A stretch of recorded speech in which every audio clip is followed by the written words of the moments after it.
इस चैप्टर से रिलेटेड पिछले क्लास में हमने कॉन्सेंट्रेशन टर्म्स को डिफाइन किया था और कुछ बेसिक कॉन्सेंट्रेशन टर्म्स के बारे में स्टडी किया था, जिसमें mass percentage, volume percentage, mass by volume percentage, expression of concentration in PPM and mole fraction से रिलेटेड कॉन्सेप्ट को हमने समझा था।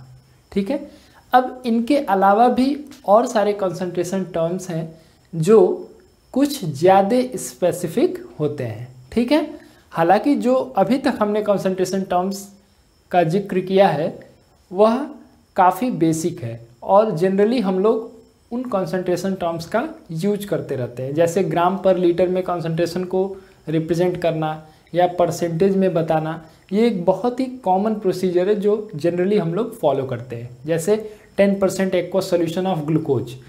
तो ये बहुत आसानी से समझा जा सकता है कि पूरे सॉल्यूशन का 10% ग्लूकोज है ना, कि अगर हमारे पूरे सॉल्यूशन का मास 100 ग्राम है तो उसका 10% यानी 10 ग्राम ग्लूकोज है और रिमेनिंग जो है सॉल्वेंट, अगर वाटर में सॉल्यूशन है तो वाटर है वो। ठीक है, तो इसलिए जो शुरुआत के जो कंसंट्रेशन टर्म्स हमने डिस्कस किए हैं वो एक बेसिक कंसंट्रेशन टर्म्स हैं जो जनरली हम लोग यूज करते हैं। आज जो हम लोग कंसंट्रेशन टर्म्स की बात करने वाले हैं वो स्पेसिफिकली केमिकल्स के कंसंट्रेशन को रिप्रेजेंट करने के लिए एक टेक्निकल टर्म के रूप में यूज किया जाता है।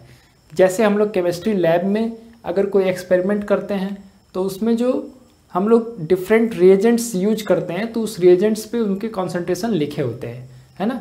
जैसे डाइल्यूट HCl होगा, कॉन्सेंट्रेटेड HCl होगा, तो ये सारे सॉल्यूशन का मोलैरिटी डिफाइंड होता है ना। अगर हम सल्फ्यूरिक एसिड का एक बॉटल परचेज करें, ठीक है, केमिस्ट्री लैब के लिए, तो उस बॉटल पर उसके कॉन्सेंट्रेशन को मोलैरिटी में रिप्रेजेंट किया गया होता है। ठीक है ना। तो ये जो कॉन्सेंट्रेशन टर्म आज जो हम लोग बात करने वाले हैं वो खास करके केमिस्ट के लिए काफ़ी इम्पॉर्टेंट होता है। ठीक है, लेकिन आज के टॉपिक को शुरू करने से पहले पिछले टॉपिक से रिलेटेड हम लोग कुछ क्वेश्चंस पहले करेंगे, क्योंकि मैंने शुरू में ही बताया कि जो सॉल्यूशंस चैप्टर है ये काफ़ी छोटा चैप्टर है, लेकिन इसके ये जो चैप्टर है इसके कंटेंट में काफ़ी सारे ऐसे जगह हैं जहाँ से न्यूमेरिकल प्रॉब्लम्स पूछे जाते हैं। ठीक है, और ऐसा नहीं है कि न्यूमेरिकल्स हार्ड होते हैं, न्यूमेरिकल्स इजी होते हैं, बस आपको कॉन्सेप्ट को सही से समझना होता है ना। क्योंकि अभी जैसे हम लोग ग्रेडिंग स्टेप बाय स्टेप हम लोग पढ़ रहे हैं लेसन को, तो अगर हम फर्स्ट क्लास अटेंड नहीं करेंगे तो सेकंड नहीं समझ में आएगा, सेकंड अटेंड नहीं करेंगे तो थर्ड नहीं समझ में आएगा। तो इसीलिए क्या है कि स्टेप बाय स्टेप अगर हम लोग समझते चलेंगे तो चीज़ें हम लोग के लिए आसान होगी। इसलिए पिछली क्लास में जो हमने कॉन्सेंट्रेशन टर्म्स पढ़े हैं उससे रिलेटेड पहले हम लोग कुछ क्वेश्चंस करेंगे और उसके कॉन्सेप्ट को एक रिवीजन के तौर पे हम लोग इस क्वेश्चंस को करने का प्रयास करेंगे। उसके बाद हम लोग नए कंसंट्रेशन टर्म्स का डिस्कशन करेंगे। ठीक है, तो चलिए क्लास की शुरुआत करते हैं कुछ क्वेश्चन से। So here I have a question, calculate the mass percentage of benzene C6H6, ये बेंजीन का formula, and carbon tetrachloride CCl4 if 22 gram of benzene is dissolved in 122 gram of carbon tetrachloride. ठीक है, इस solution में 22 gram benzene को 122 gram carbon tetrachloride में dissolve किया गया है। तो हमें बेंजीन और कार्बन टेट्राक्लोराइड दोनों का मास परसेंटेज कैलकुलेट करना है। ठीक है, अब हमने आपको बताया था कि mass percentage is equal to होता है mass of component in solution by total mass of solution. ठीक है, तो उसी फॉर्मूला से हम लोग इस क्वेश्चन को आसानी से कर लेंगे। देखिए, given mass of benzene is equal to 22 gram, mass of CCl4 is equal to 122 gram, और टोटल मास ऑफ सॉल्यूशन क्या हो जाएगा, टोटल मास ऑफ सॉल्यूशन, दोनों को ऐड कर देंगे क्योंकि दो ही कंपोनेंट हैं, तो ऐड कर दीजिए 144 ग्राम। ठीक है, अब बहुत आसान है, mass percent of benzene is equal to क्या होगा, mass of benzene in solution by total mass of solution into 100। तो कितना हो जाएगा, mass of benzene in solution कितना है, टोटल सॉल्यूशन में बेंजीन कितना ग्राम है, 22 ग्राम है, और टोटल मास कितना है 144 ग्राम इंटू 100। ठीक है, तो इसे सॉल्व कर लेंगे। ठीक है, तो ये कैंसिल हो जाएगा, 2 11 times 2 72 times, it will be 1100 upon 72। ठीक है, और भी कैंसिल हो जाएगा, 236, 2 5 जा 10, 2 5 जा 10 0, 2 18 टाइम्स एंड 2 2 जा 4, 2 7 जा 14, 2 5 जा 10। ठीक है, अब ये कैंसिल हो जाएगा, 18 1 जा 18 एंड 9 5, 18 5 जा 90 हो गया। ठीक है, 5 0 तो हो जाएगा 2 एंड 7, 2 7 क्या अप्रॉक्सीमेटली 8 लिख सकते हैं, 15.28%। ठीक है, this is the mass percent of benzene in the above solution. And what is the mass percent of CCl4? CCl4 का मास परसेंट क्या होगा, तो जैसे बेंजीन के लिए हमने निकाला मास of benzene in solution by total mass of solution into 100, वैसे इसके लिए भी निकाल सकते हैं। कार्बन टेट्राक्लोराइड का मास कितना है सॉल्यूशन में, 122 है, और टोटल मास कितना है 144 है, इंटू 100 सॉल्व कर लेंगे। अब यहाँ तो हम डायरेक्ट लिख देंगे इसका आंसर, क्यों, क्योंकि हमारे सॉल्यूशन में केवल दो चीज़ है, एक है बेंजीन और दूसरा है CCl4। तो अगर ये 15.28% है, ठीक है, तो ये कितना होगा, जो रिमेनिंग होगा 100 माइनस 15.28 मतलब 84.72% होगा। तो ये कैलकुलेट करने पर भी उतना ही आएगा, चाहे आप सब्ट्रैक्ट करके लिख दें चाहे आप कैलकुलेट करके लिख दें। ठीक है, क्योंकि यहाँ पर कोई दिक्कत नहीं है, बाइनरी सॉल्यूशन है, दो ही कंपोनेंट है, तो एक कंपोनेंट अगर 15.28% है तो दूसरा कितना होगा 100 माइनस 15.28%। तो मैं तो डायरेक्ट सब्ट्रैक्ट करके लिख दिया हूँ, हालांकि आप इसको कैलकुलेट करेंगे इस वैल्यू को तब भी इतना ही आएगा। ठीक है ना, तो ये बहुत ही सिंपल सा क्वेश्चन है। देखिए ये क्वेश्चन किस पर बेस्ड है, मास परसेंटेज पर बेस्ड है। ठीक है, दो कंपोनेंट दिए गए थे, दोनों के मास दिए गए थे, उससे हमने टोटल मास ऑफ सॉल्यूशन पहले कैलकुलेट कर लिया, उसके बाद दोनों के लिए अलग अलग हम लोग मास परसेंटेज कैलकुलेट कर सकते हैं। ठीक है, क्लियर है। अब एक और क्वेश्चन हम लोग करते हैं, ये मास परसेंटेज पे हो गया। एक और क्वेश्चन इसी तरह से वॉल्यूम परसेंटेज के भी क्वेश्चंस होते हैं, तो इसी से रिलेटेड होते हैं। ठीक है, किया जा सकता है, आगे हम लोग और एग्जांपल्स लेंगे तो उसमें आपको मैं करके भी बता दूंगा। एक हम लोग मोल फ्रैक्शन से रिलेटेड क्वेश्चन भी कर लेते हैं। ठीक है, जो पिछली क्लास में हमने मोल फ्रैक्शन का कॉन्सेप्ट समझा था, उससे रिलेटेड भी एक क्वेश्चन हम लोग कर लिया जाए, जिससे कि रिवीजन हो जाए उस टॉपिक का। ठीक है ना, okay. So here I have another question. Calculate the mole fraction of benzene in solution containing 30% by mass in CCl4. Benzene का एक ऐसा सॉल्यूशन है जिसका मास परसेंट 30% है, मीन्स टोटल सॉल्यूशन का जितना मास है उसका 30% बेंजीन है। ठीक है, ऐसे सॉल्यूशन में बेंजीन का मोल फ्रैक्शन क्या होगा ये हम लोग को कैलकुलेट करना है। तो इस क्वेश्चन में दो कॉन्सेप्ट हिडन है, पहला मोल फ्रैक्शन से रिलेटेड कॉन्सेप्ट है, और दूसरा उससे पहले जो क्वेश्चन में इंफॉर्मेशन दिया गया है वो मास परसेंट से रिलेटेड है। तो हम लोग को दोनों कॉन्सेप्ट को यूज करके तब क्वेश्चन को सॉल्व करना है। ठीक है, तो यहाँ 30% बाई मास लिखा हुआ है, तो सबसे पहले हमारा क्वेश्चन यहीं से शुरू होगा। मतलब 30% बाई मास है तो हम लोग क्या सपोज कर लेंगे, let the mass of solution be 100 gram, तो बेंजीन 30 ग्राम हो जाएगा और कार्बन टेट्राक्लोराइड 70 ग्राम हो जाएगा। पहला कॉन्सेप्ट ये हो गया। दूसरा, बेंजीन का मोलर मास कैलकुलेट कर लेंगे, यहाँ पर दिया हुआ है एटॉमिक मास, तो इससे उसका मोलर मास निकल जाएगा। बेंजीन का फॉर्मूला C6H6 होता है, तो 78 आएगा आपका मोलर मास। और उसी तरह से CCl4 का भी मोलर मास कैलकुलेट कर लेंगे। उसके बाद दोनों ही कंपोनेंट्स यानी बेंजीन और कार्बन टेट्राक्लोराइड के मोल्स हम लोग निकाल लेंगे, और उसके बाद से मोल फ्रैक्शन निकाल लेंगे। ठीक है, तो चलिए क्वेश्चन को करते हैं। गिवन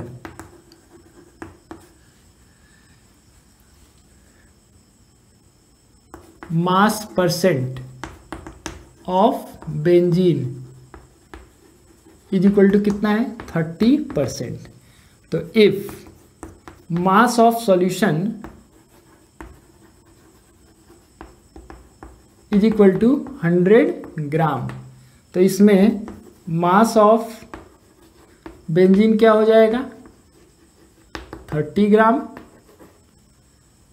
और मास ऑफ CCl4 कितना हो जाएगा 70 ग्राम। ठीक है, ये कॉन्सेप्ट मास परसेंट से रिलेटेड है, इसी के बेसिस पर हमने ये चीज लिखा। अब मोलर मास ऑफ बेंजीन क्या होता है, मोलर मास ऑफ बेंजीन कितना होता है, तो बेंजीन का फॉर्मूला C6H6 है। ठीक है, आप कैलकुलेट कर सकते हैं 6 into atomic mass of carbon plus 6 into atomic mass of hydrogen, यानी हम लोग ऐसे लिख दें इसको 6 इंटू 12 क्या है कार्बन का एटॉमिक मास है और 6 एटम यहाँ दिख रहे हैं, प्लस 6 इंटू 1 हाइड्रोजन का एटॉमिक मास 1 यूनिट, तो ये हो जाएगा 12 6 जा 72 प्लस 6 यानी 78 ग्राम पर मोल। यह आपका बेंजीन का मोलर मास हो गया। इसी तरह से molar mass of CCl4 is equal to क्या हो जाएगा 1 इंटू 12 प्लस 4 इंटू 35.5। ठीक है, तो ये आ जाएगा आपका 154 ग्राम पर मोल। ठीक है, तो ये हमको यहाँ पर मास मिल गया दोनों कंपोनेंट का और यहाँ पर दोनों का मोलर मास मिल गया। अब हम लोग मोल्स निकालेंगे। मोल्स कैलकुलेट करने का फॉर्मूला क्या होता है, मास अपॉन मोलर मास। तो बेंजीन के नंबर ऑफ मोल्स निकाल लेंगे, फिर कार्बन टेट्राक्लोराइड के नंबर ऑफ मोल्स निकाल लेंगे। ठीक है, तो चलिए निकालते हैं। Number of moles of benzene is equal to mass upon molar mass. अब यहां से देखिए बेंजीन का मास कितना है इस सॉल्यूशन में 30 ग्राम। ठीक है, तो हम यहां पर 30 लिख दें और मोलर मास कितना है बेंजीन का 78। ठीक है, इसी तरह से number of moles of carbon tetrachloride क्या हो जाएगा मास अपॉन मोलर मास। यहाँ पर कार्बन टेट्राक्लोराइड का मास लेना है और उसका मोलर मास लेना है, तो ये कितना हो गया 70/154। ठीक है, तो ये हो जाएगा आपका 70/154।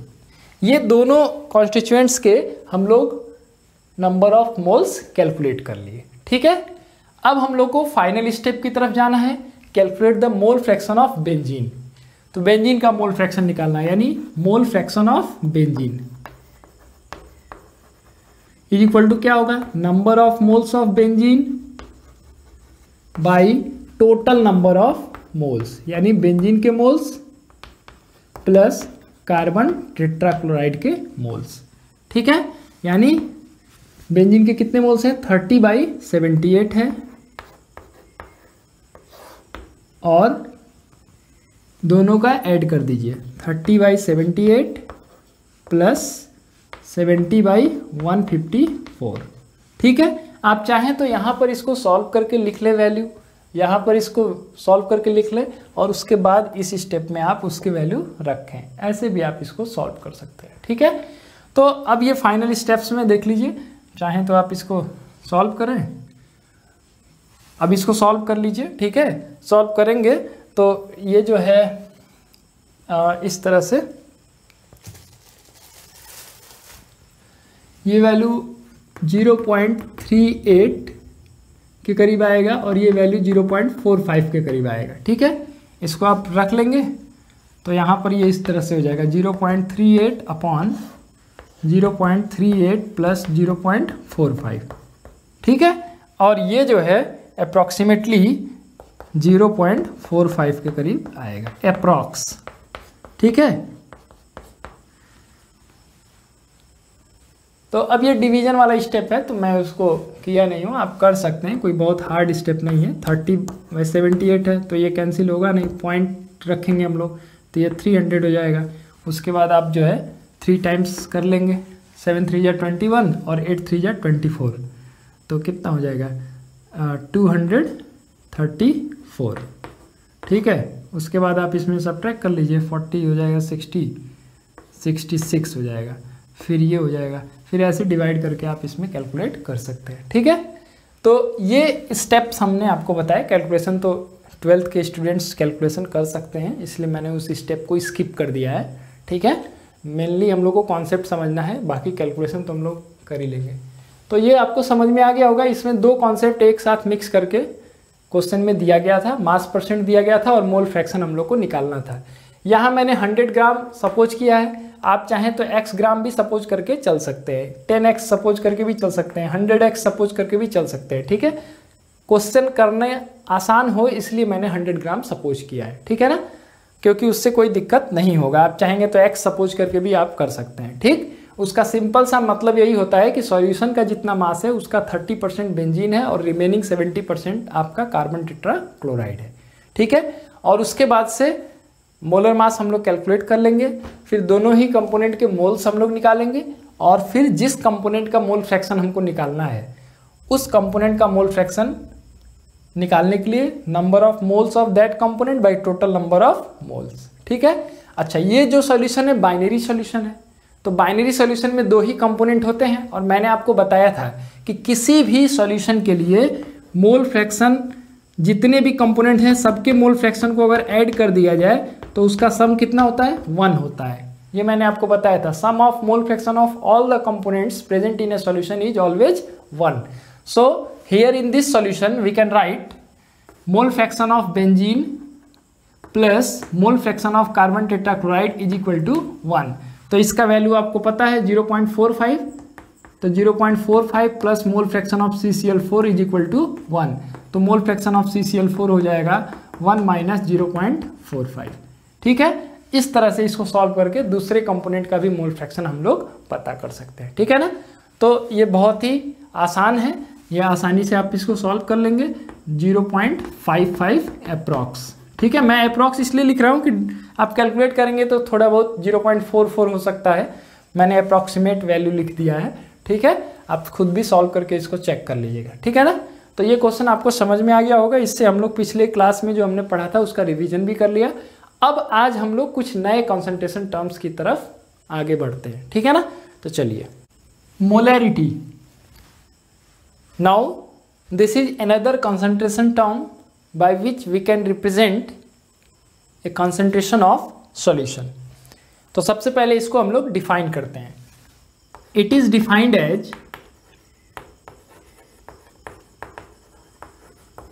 as the number of moles of solute present in 1 litre, या इसी कह सकते हैं 1 डेसीमीटर क्यूब ऑफ सॉल्यूशन।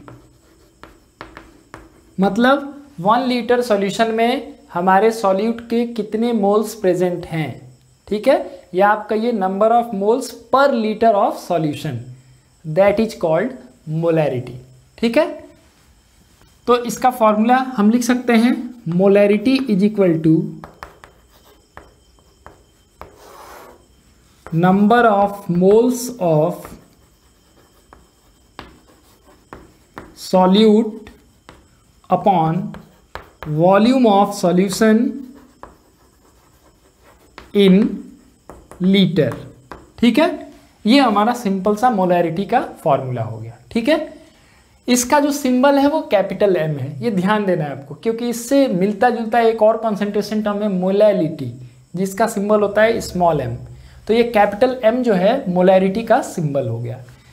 दूसरा चीज, इट्स यूनिट, इसका यूनिट क्या होगा। तो आप देखिए न्यूमरेटर में क्या है, नंबर ऑफ मोल्स, तो उसका यूनिट हो गया मोल, और volume of solution in litre, तो डिनोमिनेटर का यूनिट क्या है, लीटर।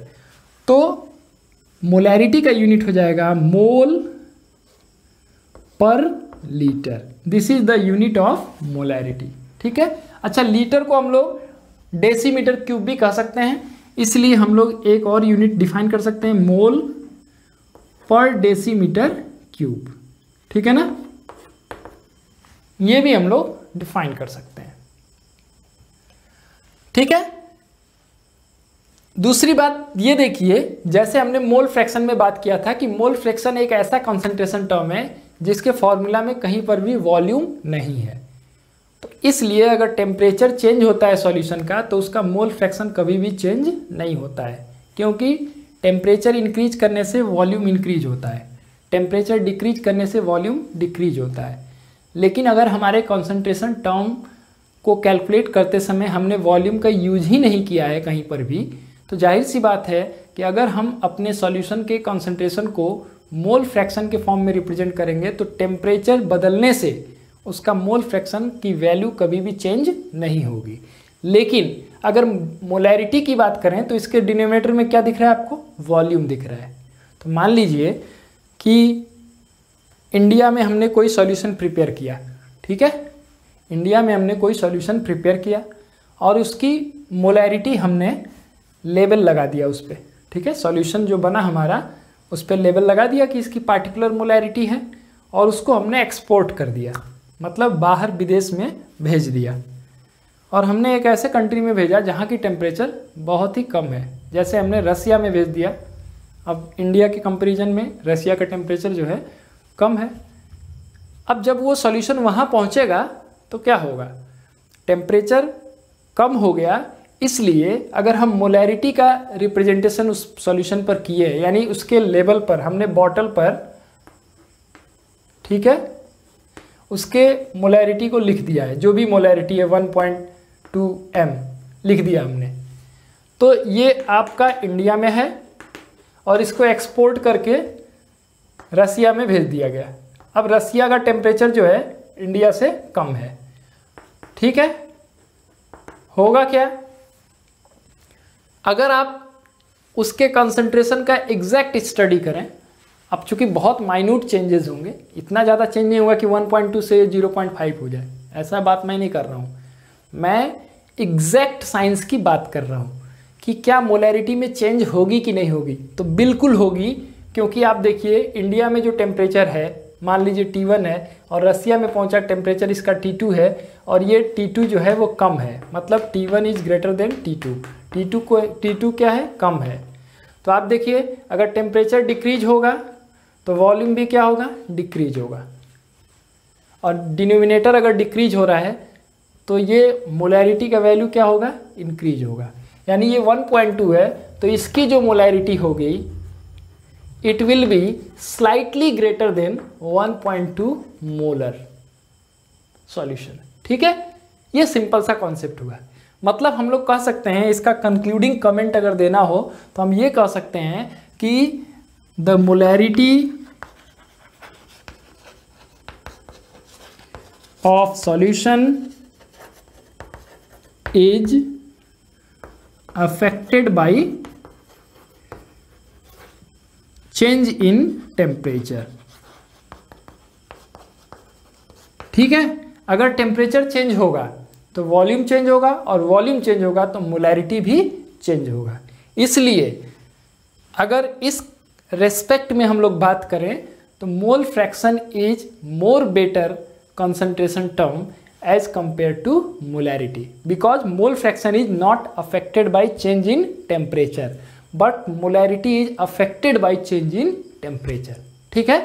कि सॉल्यूशन का टेम्परेचर अगर चेंज हो रहा है तो उसकी मोलैरिटी चेंज हो जाती है, जबकि मोल फ्रैक्शन में कोई चेंजिंग नहीं होती है।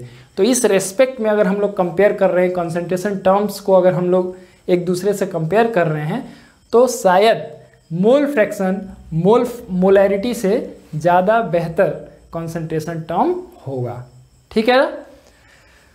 तो चलिए अब इसके कॉन्सेप्ट को और क्लियर करते हैं हम लोग एक क्वेश्चन से, ठीक है ना। एक क्वेश्चन हम लोग इसके कॉन्सेप्ट पर करते हैं, ठीक है ना। तो चलिए example 1, 5 gram of NaOH is dissolved in 450 ml solution. ठीक है, इस सॉल्यूशन के बारे में हम लोग बात कर रहे हैं। सोडियम हाइड्रोक्साइड का एक सॉल्यूशन बनाया गया है, एक्वस सॉल्यूशन। केमिस्ट्री लैब में आप देखते होंगे सोडियम हाइड्रोक्साइड का एक्वस सॉल्यूशन होता है। ठीक है, सोडियम हाइड्रोक्साइड जो है पेलेट्स के फॉर्म में होता है, छोटे छोटे टैबलेट्स के रूप में होता है, उसको वाटर में डिसॉल्व करके सॉल्यूशन बनाया जाता है। ठीक है, वैसे ही सॉल्यूशन की हम लोग बात कर रहे हैं। तो 5 gram sodium hydroxide 450 ml solution में प्रेजेंट है। तो इस सॉल्यूशन का हम लोग को मोलैरिटी निकालना है कि इसकी मोलैरिटी क्या होगी। तो देखिए, मोलैरिटी निकालने के लिए क्या चाहिए, number of moles of solute by volume of solution in litre. तो सॉल्यूशन का वॉल्यूम 450 ml दिया हुआ है, उसको लीटर में बदलना होगा। और जो 5 ग्राम NaOH है तो इसमें कितने मोल्स होंगे वो निकालना होगा। उसके बाद मोलैरिटी हम लोग कैलकुलेट कर लेंगे। तो 2 स्टेप में ये क्वेश्चन हो जाएगा। चलिए, गिवन मास ऑफ NaOH और ये क्या है, सॉल्यूट है, is equal to 5 gram. Molar mass of NaOH। अब इस क्वेश्चन में देखिए हमने नहीं लिखा है सोडियम का एटॉमिक मास क्या है, ऑक्सीजन का क्या है, हाइड्रोजन का क्या है, क्योंकि 12th के स्टूडेंट से एक्सपेक्टेड है कि उसने ऐसे क्वेश्चंस बहुत किए हैं। तो उसे पता है सोडियम का एटॉमिक मास 23 है। ठीक है, ऑक्सीजन का 16 है और हाइड्रोजन का 1 है। ठीक है, मास नंबर ही हम लोग यूज करते हैं। तो mass number is approximately equal to atomic mass. तो आप यहाँ से जोड़ सकते हैं, सोडियम का 23, ऑक्सीजन का 16 और हाइड्रोजन का 1 इज इक्वल टू 40 ग्राम पर मोल। ठीक है, अब यहाँ से हम लोग निकाल लेंगे moles of NaOH। Moles of NaOH क्या हो जाएगा, मास अपॉन मोलर मास। ठीक है, यानी 5/40 मोल। ठीक है, दूसरा चीज है volume of solution. Volume of solution कितना है, 450 ml है। तो इसको हम लोग लीटर में बदल लेते हैं, 450/1000 लीटर। ठीक है, मिली लीटर को लीटर में चेंज करने के लिए 1000 से हमने डिवाइड किया है। इसको सिंप्लीफाइड कर दे थोड़ा, ये कैंसिल हो जाएगा। 5 9 जा 45, 5 20 जा, इट मीन्स 9/20 लीटर। ठीक है, अब फाइनल स्टेप है molarity is equal to number of moles of NaOH by volume of solution in litre is equal to हो जाएगा 5/40 अपॉन 9/20। 22 जा कट गया, ये हो गया 5/2 इंटू 9 मीन्स 18। 5/18 हो गया ये। और ये 5/18 ठीक है का मतलब कितना हो गया, 0 पॉइंट, इसको डिवाइड कर लीजिए, 5 को 18 से डिवाइड कर लीजिए, पॉइंट ले लेंगे, 50 हो जाएगा। 18 2 जा 36, 14 बचा, 140 हो जाएगा। और 18 5 जा 90, 18 7 जा 126। ठीक है, फिर 14 बचेगा, 0.277 रिकरिंग है जो 0.278 लिख देता हूँ मैं, कैपिटल M। कैपिटल M का मतलब मोल्स पर लीटर, या आप उसको कह सकते हैं मोलर। ठीक है, this is the molarity of given solution. तो स्टेप्स बहुत ही सिंपल है, और ये फॉर्मूला कैसे यूज करना है ये भी हमने जान लिया कि पहले सॉल्यूट का मास अगर दिया हुआ है तो उसके मोलर मास को निकाल लीजिए, फिर उसके बाद से मोल्स पता कर लीजिए सॉल्यूट के कितने मोल्स हुए, और वॉल्यूम ऑफ सॉल्यूशन अगर मिलीलीटर में दिया है तो उसको हम लोग को लीटर में चेंज करना चाहिए, है ना। ये गलती अक्सर हो जाता है, जब शुरू में हम लोग क्वेश्चन करते हैं तो हम लोग 450 से ही डिवाइड कर देते हैं, जो ml में रीडिंग दी गई है उसी से डिवाइड कर देते हैं। लेकिन यूनिट अगर आप चेंज नहीं करेंगे उसको तो फिर आप सही आंसर तक नहीं पहुंच पाएंगे। इसलिए आपको ये ध्यान देना है कि number of moles of solute by volume of solution in litre, कि जो भी यूनिट में दिया है उसको लीटर में चेंज कर लेंगे या डेसीमीटर क्यूब में हम लोग चेंज कर लेंगे। उसके बाद आसानी से मोलैरिटी कैलकुलेट हो जाएगा, ठीक है ना। तो ये एग्जाम्पल से आपको ये चीज़ क्लियर हो गया होगा, ठीक है ना। ओके, एक और क्वेश्चन हम लोग करते हैं इस कॉन्सेप्ट को और क्लियर करने के लिए, ठीक है ना। तो चलिए, I have question calculate the molarity of following solution. इसमें दो क्वेश्चन दिए गए हैं। पहला है 30 gram of cobalt nitrate hexahydrate in 4.3 litre solution. तो पहले इसको करते हैं हम लोग। गिवन मास ऑफ सॉल्यूट, यही हमारा सॉल्यूट है, that is cobalt nitrate hexahydrate. 6 water molecule हैं, ठीक है, वाटर ऑफ क्रिस्टलाइजेशन के फॉर्म में, इसीलिए उसको हेक्साहाइड्रेट पढ़ रहे हैं। इज इक्वल टू कितना ग्राम है, 30 ग्राम है। Molar mass of solute, molar mass कितना होगा ये कैलकुलेट कर लेंगे। देखिए यहाँ मास दिया है, कोबाल्ट का 58 है, ऑक्सीजन का 16 है, नाइट्रोजन का 14, हाइड्रोजन का 1। तो आप इसको कैलकुलेट कर सकते हैं, ठीक है। यहाँ मैं रफ में कैलकुलेट कर दे रहा हूँ। CONO3 whole twice into 6H2।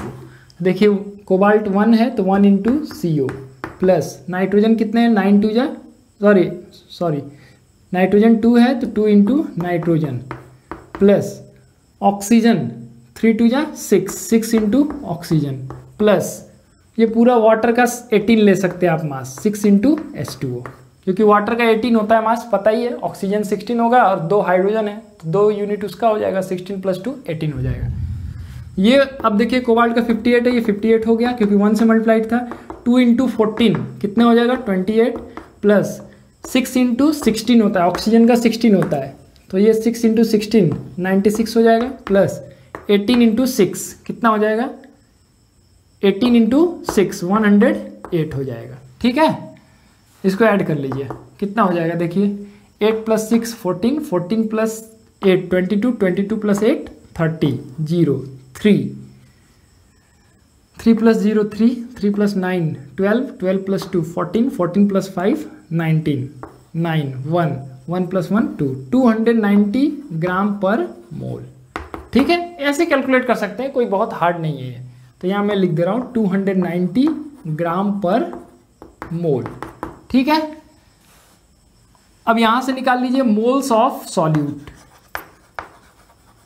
Moles of solute क्या हो जाएगा, mass upon molar mass is equal to क्या हो जाएगा, मास कितना है 30 है, मोलर मास कितना है 290, ये कैंसिल आउट हो जाएगा 3/29 मोल्स, ठीक है। ये एक काम हमने कर लिया, मोल्स कैलकुलेट कर लिया सॉल्यूट का।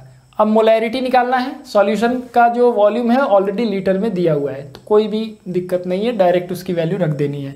तो molarity is equal to number of moles of solute upon volume of solution in litre is equal to हो जाएगा 3/29 नंबर ऑफ मोल्स हो गया और वॉल्यूम ऑफ सॉल्यूशन 4.3 है, ये 4.3 हो गया, इसको 3/29, ठीक है, अपॉन 43/10 लिख लीजिए। आगे सॉल्व कर लीजिए, 3/29 इंटू 10/43, ठीक है। ऐसा मैं इसलिए कहता हूँ कि डेसिमल को जब भी हम लोग मल्टीप्लाई कर रहे हो या सब्ट्रैक्ट कर रहे हो तो इस तरह से करने से हमारा काम थोड़ा आसान हो जाता है, ठीक है ना। तो ये कितना आ जाएगा, 0 पॉइंट समथिंग आएगा क्योंकि डिनोमिनेटर में देख लीजिए ज़्यादा ही है। तो ये देखिए कितना आ जाएगा, सॉल्व कर लेते हैं हम लोग, यहाँ पर सॉल्व कर लेते हैं।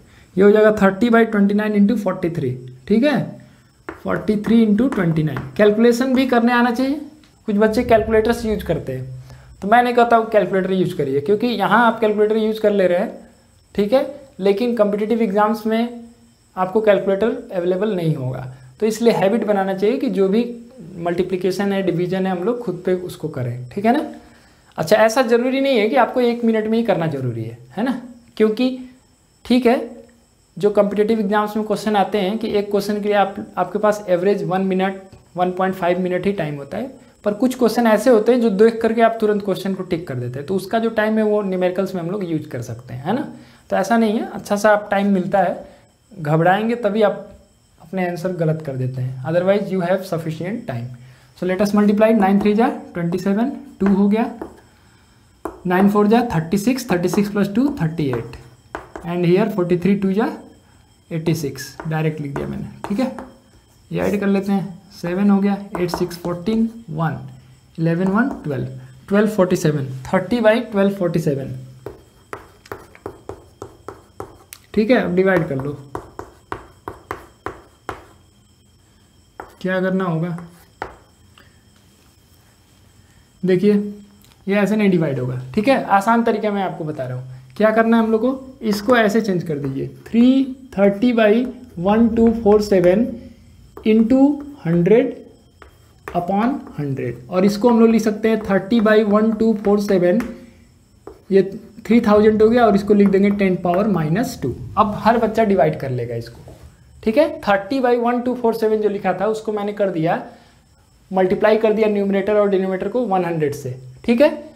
तो ऊपर हो गया 3000 और नीचे वाले 100 को मैंने पावर के फॉर्म में लिख दिया इंटू 10 टू द पावर -2, यानी जो आंसर आएगा उसमें हम लोग 10 पावर -2 मल्टीप्लाई कर देंगे, वही आपका फाइनल आंसर होगा।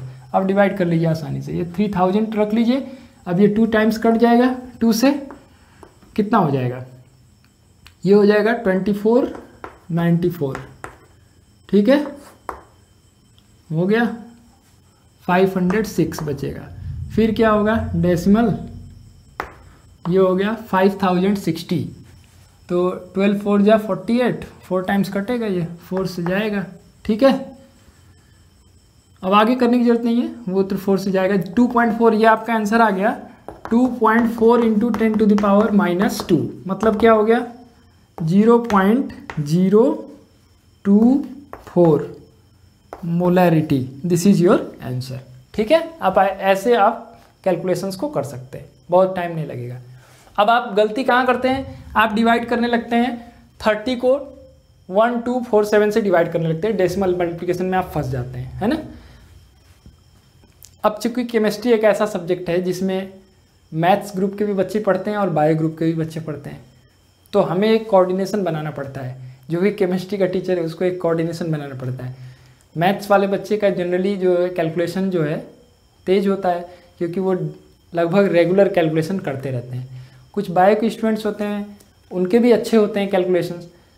कुछ ऐसे भी बच्चे होते हैं जो मैथ या बायो दोनों में से किसी सेक्टर के हैं, उनके कैलकुलेशंस थोड़े वीक होते हैं, जिसकी वजह से वो न्यूमेरिकल से घबराने लगते हैं, ठीक है। जैसे न्यूमेरिकल देखे थोड़ा सा कहते हैं कि नहीं मुझे थ्योरी क्वेश्चन मिल जाता तो मैं उसको कर लेता, तो ऐसी हैबिट नहीं होनी चाहिए। जो चीज़ अगर हमने वीक कर लिया कुछ सालों से उस क्वेश्चन को ना करने की वजह से, क्योंकि अचानक से कोई स्टूडेंट कभी वीक नहीं हो जाता है, अचानक से एक दिन में थोड़ी आप वीक हो जाएंगे पढ़ने में, या एक दिन में टॉप भी नहीं कर जाएंगे, ठीक है। बनना और बिगड़ना काफ़ी लंबे प्रोसेस हैं, ठीक है। ऐसा नहीं कि आप वीक अचानक से एक दिन में वीक हो गए हैं, कई महीनों से आपने अगर मेहनत नहीं किया तो आप वीक हो गए, और कई महीनों से आप मेहनत कर रहे हैं तो आप अच्छे स्टूडेंट हो जाएंगे। तो इसलिए आपको ये कैलकुलेशन से घबराना नहीं चाहिए। कैलकुलेटर्स बिल्कुल भी यूज मत करिए, थोड़ा टाइम लीजिए लेकिन कैलकुलेट करिए, ठीक है। ये मैंने एक इसीलिए करके दिखाया आपको कैलकुलेशन, कि आप 1-1.5 मिनट 2 मिनट टाइम लीजिए, उसको डिवाइड करिए, और ये बहुत अच्छा तरीका है। जैसे आपको 2/129 डिवाइड करना है, तो आप यहाँ दिक्कत में पढ़ सकते हैं कुछ बच्चे। तो आपको करना क्या है, आप देखिए 129 है, 3 डिजिट दिख रहे हैं, तो यहाँ पर आप क्या कर दीजिए कि इसको 100 से ऊपर और नीचे मल्टीप्लाई कर दीजिए। ऊपर क्या हो गया 200 हो गया, नीचे 129 लिखिए, और नीचे वाले जो 100 है इसको पावर के फॉर्म में लिख दीजिए। नीचे होता है 10 पावर 2 होता है, ऊपर जाएगा 10 पावर -2 हो जाएगा। ये वाले को हम लोग लिख रहे हैं यहाँ पर, ये तो इसके साथ मल्टीप्लाई कर दे रहे हैं, ठीक है। अब आप 200 को 129 से आसानी से डिवाइड कर लेंगे, और जो डिवाइड करने के बाद आंसर आएगा उसको आप 10 पावर 2 ऐसे मैंने जैसे यहाँ किया था वैसे मल्टीप्लाई कर लीजिएगा। फिर डेसिमल को नेगेटिव पावर है तो जितना पावर रहेगा उससे लेफ्ट में हो जाएगा, ये भी समझ लीजिए। 2.4 इंटू 10 पावर -2 मैंने लिखा है, मतलब ये -2 है तो लेफ्ट साइड में पावर जाएगा, तो 1 2 देखिए यहाँ पहुँच गया डेसिमल। यानी यहाँ क्या होगा 0 होगा। तो वही चीज़ मैंने लिखा 0 पॉइंट, देखिए पॉइंट यहाँ है, आगे हमने एक 0 रख दिया, 0.024, 0.024 ये ऐसे लिखा मैंने, ठीक है। तो कोई भी ऐसे कैलकुलेशंस होंगे, क्योंकि इस चैप्टर में भाई लगभग ऐसे ही क्वेश्चन पूछे जाते हैं जो कैलकुलेशन बेस्ड होते हैं, ठीक है, लगभग ये चांस है, क्योंकि कुछ सेक्शन को आप छोड़ दीजिए, जैसे राउल्ट्स लॉ है, हेनरीज लॉ है, ठीक है, ये 2 सेक्शन को अगर आप छोड़ दीजिए तो बाकी तो कैलकुलेशन ही है। कंसंट्रेशन टर्म्स की बात करें या फिर कॉलिगेटिव प्रॉपर्टीज की बात करें, वांट ऑफ फैक्टर्स की बात करें, सारे जगह पे आपको कहीं ना कहीं कैलकुलेशन बेस्ड क्वेश्चन पूछे जाते हैं। तो कैलकुलेशन से हम लोग डर के भाग नहीं सकते, है ना। भागना मतलब कायरता का निशानी है, और ऐसा करना जो है अपराध जैसा है बच्चों के लिए। तो मैं नहीं कहूँगा कि आप ऐसा करिए, है ना, आप ट्राई करिए। जहाँ दिक्कत होगा उसके लिए टीचर्स होते हैं, टीचर्स का काम ही है कि केवल जो है ये नहीं है कि देखिए अभी मैं ही है ये चीज़ कंसंट्रेशन टर्म्स आपको बता रहा हूँ, तो मेरा ये काम नहीं है कि मैं सिर्फ आपको डिफिनीशंस बताते चला जाऊँ। मुझे उन स्टेप्स पे फोकस करना है जहाँ बच्चे को दिक्कत होती है। जैसे क्वेश्चन कैसे करेगा, कुछ बच्चे होते हैं न्यूमेरिकल समझ ही नहीं पाते हैं कि क्वेश्चन क्या पूछ रहा है। अगर वो समझ जाएं, उनको समझा दिया जाए तो वो क्वेश्चन आसानी से कर ले जाएंगे। उन्हें फार्मूला पता होता है, वैल्यू रखना आता है, कैलकुलेट करने आता है, लेकिन क्वेश्चन को वो समझ नहीं पाते हैं। तो टीचर का पहला स्टेप है कि क्वेश्चन समझने में हेल्प करे। दूसरा कि न्यूमेरिकल्स अगर बच्चा कर रहा है तो कैलकुलेशंस में जहाँ दिक्कत है वहाँ हेल्प करे, है ना। और ये बात हमेशा हमें समझना है कि अगर हमारे 12th के सिलेबस को देखा जाए तो 17 चैप्टर्स हैं, तो 17 चैप्टर 1 साल का सिलेबस है, ऐसा नहीं है कि 1 महीने का सिलेबस है वो। तो प्रॉपर टाइम देना है आपको कि 10 से 15 दिन लगते हैं एक चैप्टर को अच्छे से पढ़ने में, है ना। तो जल्दी में नहीं कि आप सोचें कि 4 दिन में आप चैप्टर पढ़ लेंगे, तो 4 दिन में अगर आप पढ़ेंगे तो कोई स्टूडेंट अगर 15 दिन में पढ़ रहा है तो जाहिर सी बात है कि वो 15 दिन में पढ़ने वाला बच्चा आपसे ज़्यादा इफिशियंट होगा, ठीक है। कि जिस चीज़ के लिए जितना टाइम देना है उतना टाइम आपको देना चाहिए।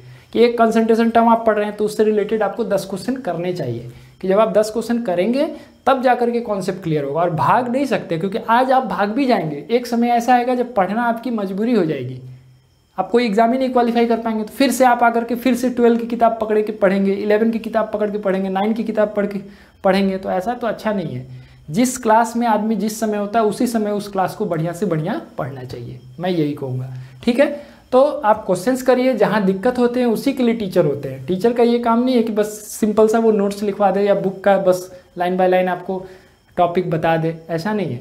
जहाँ डिफ़िकल्टीज़ होते हैं उसी के लिए होते हैं टीचर्स, और आप टीचर्स से इंटरेक्ट करिए और अपने डिफ़िकल्टीज़ को सामने रखिए, तो वो चीज़ें आसान होती चली जाएंगी, ठीक है ना। तो चलिए, ये पार्ट ए मैंने करके दिखा दिया आपको। कोबाल्ट नाइट्रेट हेक्साहाइड्रेट, ये सॉल्यूट था जिसका मास पता था, ये मोलर मास हमने निकाला, फिर नंबर ऑफ मोल्स निकाल लिए, फिर मोलैरिटी निकाल लिए। यहाँ हम लोग को सॉल्यूशन का वॉल्यूम चेंज नहीं करना पड़ा लीटर में, क्योंकि ऑलरेडी लीटर में दिया हुआ था। 4.3 को देखिए मैंने 43/10 लिखा, इसीलिए लिखा क्योंकि डेसिमल को फ्रैक्शन में चेंज किया।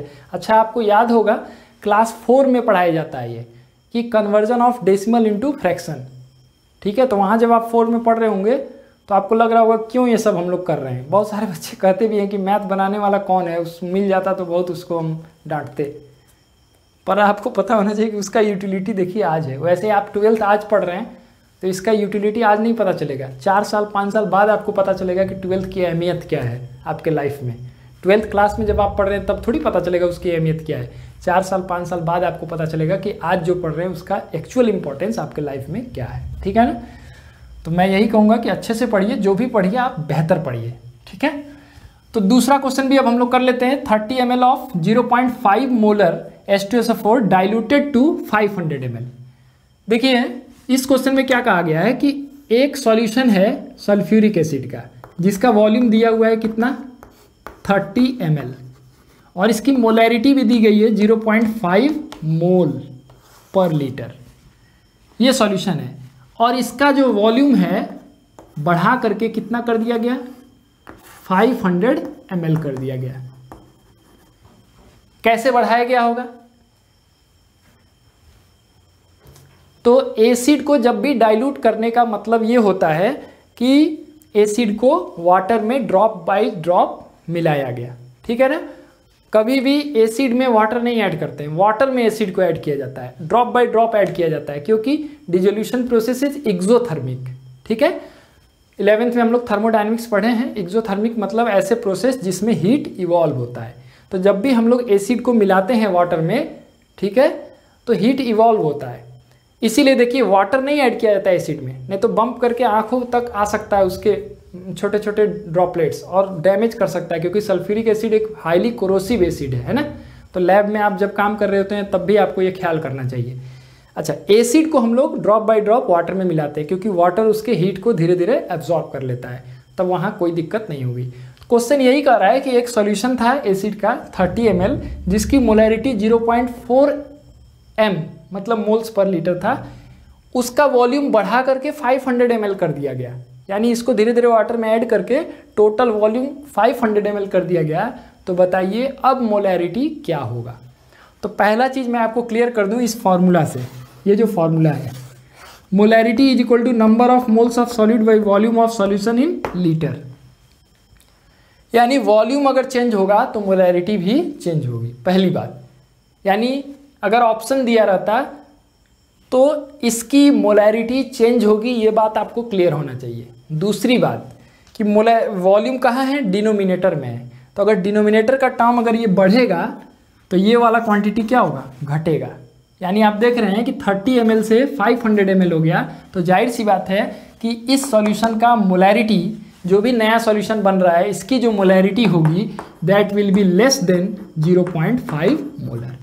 इससे क्या होता है कि जैसे ऑप्शन वाले क्वेश्चन होते हैं, A B C D 4 option है, तो आप 2 ऑप्शन तो वैसे क्लियरली आप जान जाएंगे कि 2 ऑप्शन गलत है, कॉन्सेप्ट अगर समझे रहेंगे तो, ठीक है। बचा हुआ 2 ऑप्शन में आपको फैसला करना होगा कि कौन सा सही है, क्योंकि 2 ऑप्शन तो वैसे क्लियर हो जाएगा। पहला चीज़ आपको जानना होगा कि मोलैरिटी सेम नहीं रहेगी, वॉल्यूम चेंज हो रहा है तो मोलैरिटी भी चेंज होगी, पहली बात, क्योंकि ये वॉल्यूम पर डिपेंड करता है।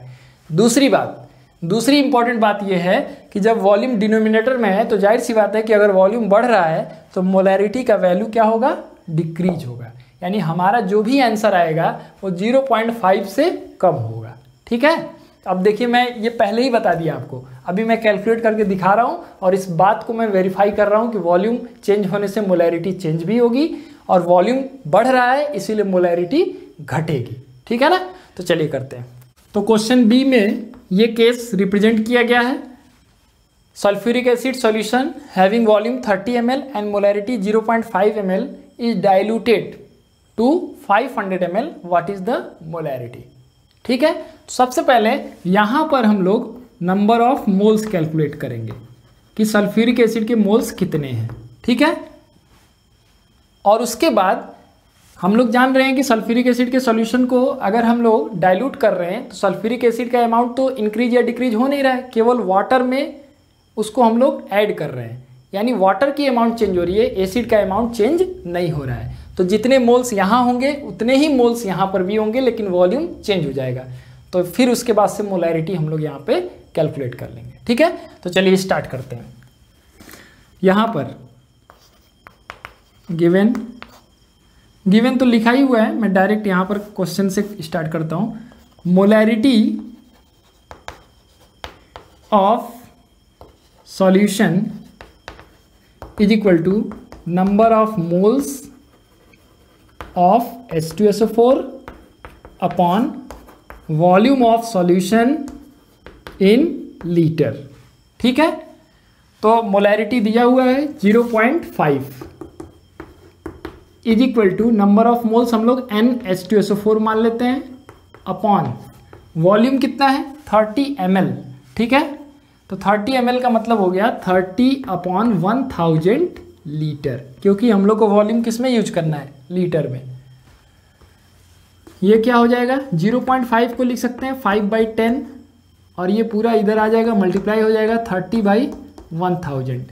This is the number of moles of H2SO4। ये कैंसिल हो जाएगा, ये हो गया NH2SO4 is equal to 15/1000। Number of moles of H2SO4 पता चल गया कि इस सॉल्यूशन में जो इनिशियल सॉल्यूशन था उसमें सल्फ्यूरिक एसिड का मोल्स कितना है, 15/1000 मोल्स, ठीक है।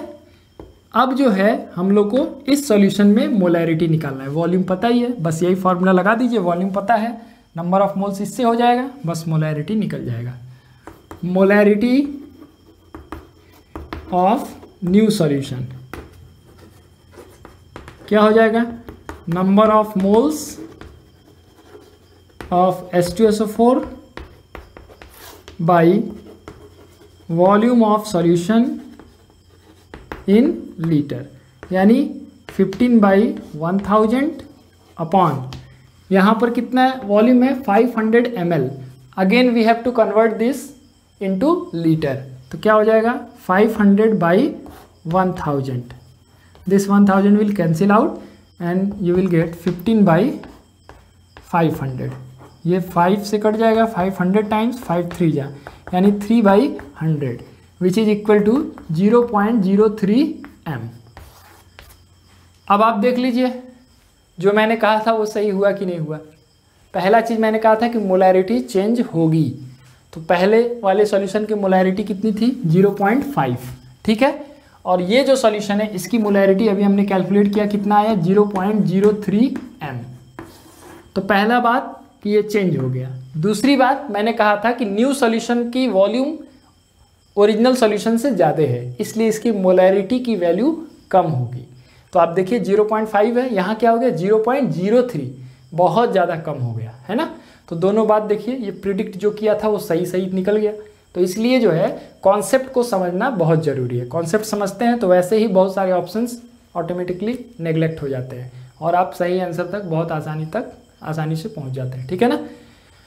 तो ये क्वेश्चंस मैंने इसीलिए रखा कि आप मोलैरिटी के कॉन्सेप्ट को बहुत अच्छे से समझ सकें, क्योंकि आगे जब नॉर्मेलिटी हम लोग पढ़ेंगे वहाँ पर भी इसकी कॉन्सेप्ट की बहुत ज़रूरत होगी। और आगे जितने भी क्वेश्चन होंगे कॉलिगेटिव प्रॉपर्टीज़ में, ठीक है, राउल्ट्स लॉ से रिलेटेड क्वेश्चन में, सब जगह इन सब कॉन्सेप्ट का यूज पड़ेगा, इसीलिए आपको बहुत अच्छे से समझते हुए चलना है, ठीक है ना। अब एक और कॉन्सेंट्रेशन टर्म की हम लोग बात करते हैं, मोलैलिटी। देखिए डिफरेंस है, प्रोनाउंसिएशन में देखिए डिफरेंस है, मोलैरिटी एंड मोलैलिटी, तो उसमें एल आ रहा है। तो मोलैलिटी की हम लोग बात करते हैं, ठीक है। Okay, molality, so let us define this term and then we can explain the facts. Okay, it is defined as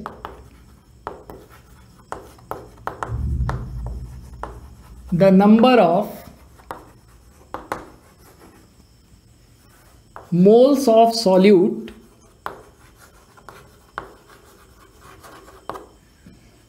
present in 1 kg of solvent। दो इंपॉर्टेंट बात है, एक तो इन 1 kg और दूसरा ऑफ सॉल्वेंट नॉट सॉल्यूशन, ठीक है। मतलब अगर फॉर्मूला के फॉर्म में लिखें तो molality,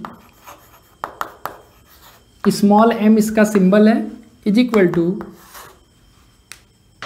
number of moles of solute by mass of solvent in KG. अब ये बहुत इंपॉर्टेंट बात है, यहां गलती होती है बच्चों से।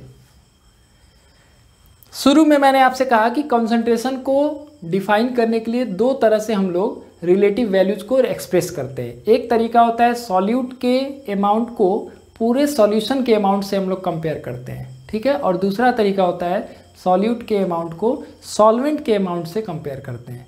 तो आप देखिए मोलैलिटी में हम लोग क्या कर रहे हैं, number of moles of solute by mass of solvent in KG, यानी सॉल्वेंट के मास से हम लोग कंपेयर कर रहे हैं कि सॉल्वेंट के 1 kg मास में सॉल्यूट के कितने मोल्स प्रेजेंट हैं, ठीक है ना। तो ये हमारा इस कैटेगरी का कॉन्सेंट्रेशन टर्म हो गया, ठीक है। अब देखिए इसका यूनिट क्या होगा, इट्स यूनिट इज क्या होगा, मोल पर केजी, मोल पर केजी।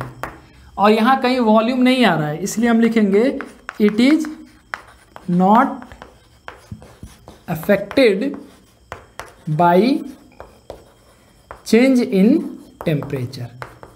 अब आप देखिए दो चीज हो गया अब तक, एक मोल फ्रैक्शन और दूसरा मोलैलिटी, जो स्पेसिफिक टर्म्स की हम लोग बात कर रहे हैं।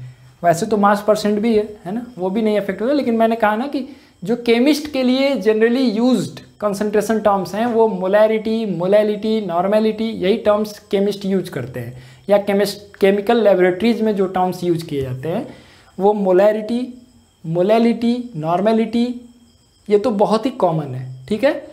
और उसके बाद से मोल फ्रैक्शन। बाकी हम लोग जनरल लाइफ की बात करें, ठीक है, तो वहाँ मास percent, volume percent, mass by volume percent, mass by volume ratio के फॉर्म में हम लोग रिप्रेजेंट करते रहते हैं, ठीक है। जैसे 10%, 20% सॉल्यूशन, इस तरह की बातें जो है खास करके मेडिसिन, ड्रग इंडस्ट्रीज और डेली लाइफ में जब सॉल्यूशन को हम लोग को रिप्रेजेंट करना होता है तो इस तरह से हम लोग एक्सप्रेस करते हैं।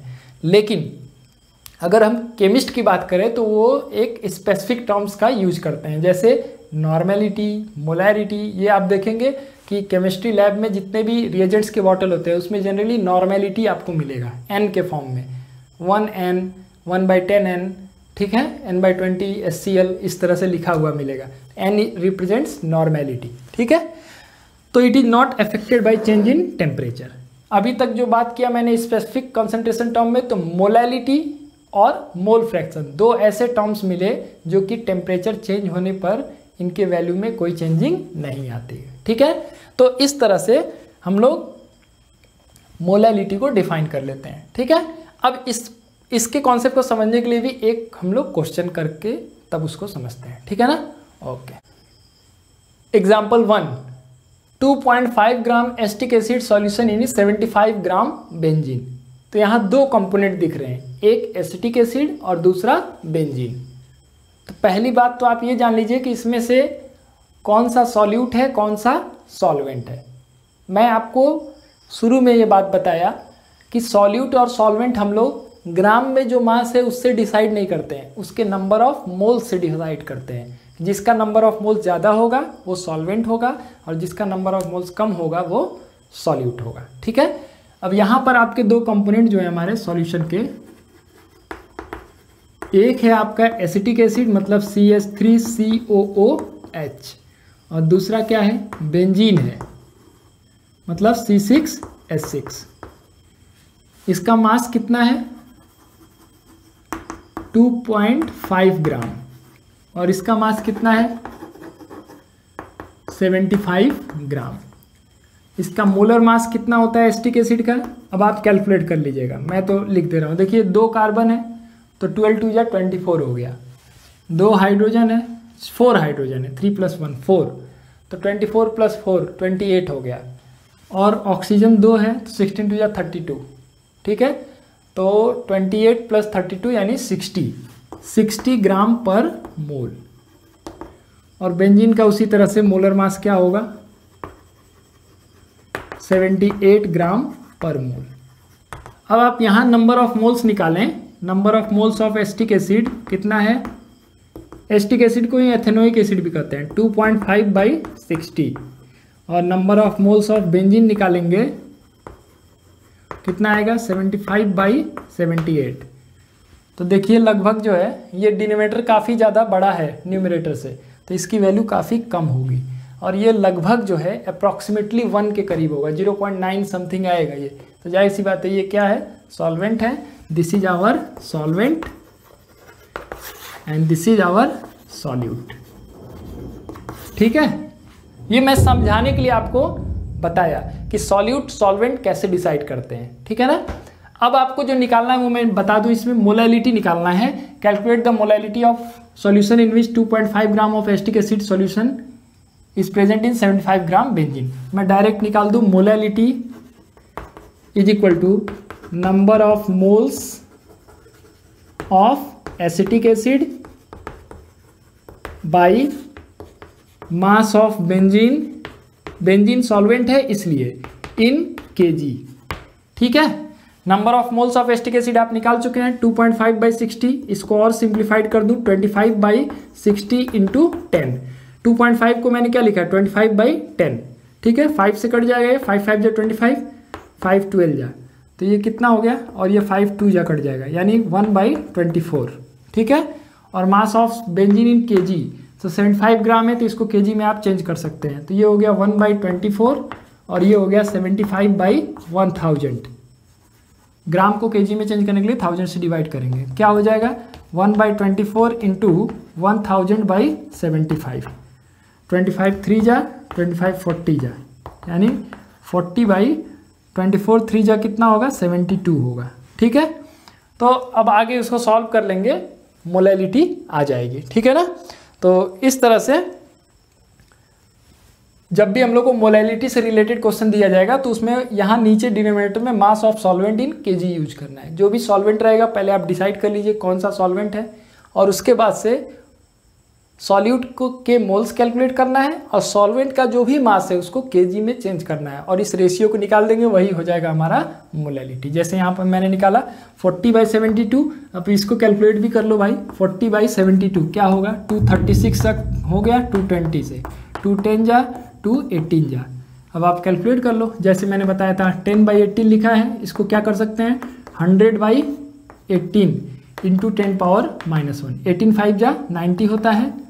ठीक है, और 90 हो जाएगा तो 10 बचेगा, फिर 5.5 इंटू 10⁻⁻1, मतलब क्या हो जाएगा 0.55 स्मॉल m। देखिए स्मॉल m क्यों लिखे, मोलैलिटी है, कैपिटल M मतलब मोलैरिटी होता है, तो स्मॉल m हम लोग को लिखना होगा। ठीक है ना, तो ये कैलकुलेशन मैं बार बार फोकस कर रहा हूँ कि कैलकुलेशन से घबराना नहीं है, तरीकों को सही तरीके से यूज करिएगा तो आप बहुत आसानी से क्वेश्चन को कर लेंगे। ठीक है ना, तो हमें लगता है कि आज जो है काफ़ी ज़्यादा क्वेश्चंस मैंने अभी डिस्कस किए हैं। अब इस पर बेस्ड मैं एक क्वेश्चन आपको दे देता हूँ, आप खुद उसको ट्राई करिएगा। ठीक है ना, खुद आपको ट्राई करिएगा, प्रयास करिएगा कि वो क्वेश्चन आप कर लें, है ना। मोलैरिटी, मोलैलिटी, मोल फ्रैक्शन पर मैं एक क्वेश्चन आपको दे देता हूँ, उसको आप ट्राई करिएगा। ठीक है ना, फिर उसके बाद आगे के जो कंसंट्रेशन टर्म्स हैं वो अगले क्लास में हम लोग डिस्कस करेंगे। ठीक है ना, okay. Question, calculate molarity and mole fraction of KI potassium iodide if the density of 20% mass by mass aqueous KI solution is 1.202 ग्राम पर मिलीलीटर। ठीक है, तो ये पहली बात आपको ध्यान देना है कि इस सॉल्यूशन का मास परसेंट दिया हुआ है 20%, मतलब 20% सॉल्यूशन है और एक्वस सॉल्यूशन है, मतलब वाटर में इसका सॉल्यूशन है। तो एक हिंट मैं आपको दे दूं कि सॉल्यूशन का मास क्या सपोज करना है, मास ऑफ सॉल्यूशन सपोज करना है 100 gram, mass of KI is equal to 20% of 100 gram is equal to 20 gram, और मास ऑफ H2O क्या हो जाएगा 80 ग्राम। ठीक है, पहला हिंट तो यही है।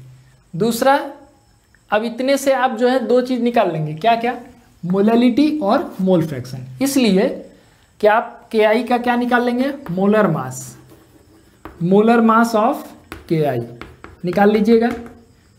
वाटर का भी क्या निकाल लेंगे, मोलर मास ऑफ H2O। ठीक है, उसके बाद number of moles of KI निकाल लीजिएगा, number of moles of H2O निकाल लीजिएगा, और उसके बाद आपका मोल फ्रैक्शन निकल जाएगा। मोलैलिटी के लिए क्या करना होगा, पोटेशियम आयोडाइड आपका सॉल्यूट है, इसके लिए सॉल्वेंट जो है वाटर है तो 80 ग्राम है, उसके मास को आप चेंज कर लेंगे किस में, केजी में। Number of moles of KI by mass of water in KG, solve कर देंगे, मोलैलिटी निकल जाएगा। और मोलैरिटी निकालने के लिए क्या करना होगा, मोल्स ऑफ KI यूज होगा ही होगा, आपको वॉल्यूम ऑफ सॉल्यूशन चाहिए। तो वॉल्यूम ऑफ सॉल्यूशन कैसे निकालेंगे, मास ऑफ सॉल्यूशन 100 ग्राम है और डेंसिटी दिया हुआ है 1.202 ग्राम पर मिलीलीटर। ठीक है, तो क्या रिलेशनशिप है, डेंसिटी इज इक्वल टू होता है मास बाई वॉल्यूम, तो वॉल्यूम इज इक्वल टू क्या होगा, मास बाई डेंसिटी। तो जो टोटल मास है सॉल्यूशन का, अब ये गलती हो जाता है, बच्चे जो है सॉल्वेंट का मास यूज कर लेंगे या सॉलिड का यूज कर लेंगे, total mass of solution use किया जाएगा, अपॉन डेंसिटी से डिवाइड कर देंगे, वॉल्यूम निकल जाएगा सॉल्यूशन का, और सॉल्यूशन का वॉल्यूम निकल जाएगा तो फिर मोलैरिटी भी आप निकाल लेंगे। ठीक है, तीनों ही क्वेश्चन के मैंने आंसर भी यहाँ पर नोट कर दिया है कि आप क्वेश्चन करिए और चेक करिए कि आपने जो क्वेश्चन किया है वो सही है कि नहीं है। ठीक है ना, तो मुझे लगता है आप करेंगे, क्योंकि आपको समझ में आया होगा तो आप बिल्कुल करेंगे। ठीक है, अब आगे के कंसंट्रेशन टर्म्स जो है अगली क्लास में हम लोग डिस्कस करेंगे। ठीक है ना, थैंक यू।